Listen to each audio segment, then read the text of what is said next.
Hello, I want to talk about my book on Emily Dickinson with you and introduce her as a poet-shaman, a shaman poet who undergoes a dismemberment journey of an excruciating kind, a kind of agony and death. And she describes this in a number of her poems, one of the most beautiful of which is an 8-line poem, and I'll read it to you. Shall I try to recite it? She died. This was the way she died. And when her breath was done, took up her little wardrobe and headed for the sun.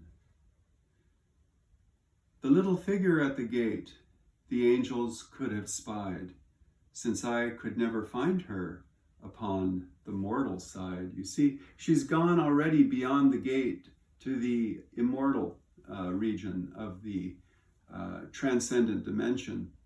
She's died to her ego, and she's now living in eternal time. She's actually in the domain of dream time, which is the domain of the shaman, out of which the shaman speaks and practices her poetry. This is a very profound state of mind. She talks about this in numerous poems. Because I could not stop for death, he kindly stopped for me. The carriage held but just ourselves and immortality. Again, immortality was her flood subject.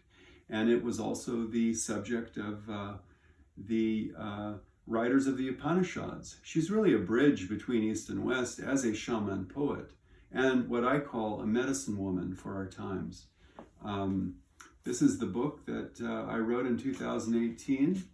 It was published by Fisher King Press, and in it I think you'll see that I've covered the history of the literature on shamanism rather thoroughly, and shown through documentation how she conforms to the pattern of a shaman in a way that really provides what I call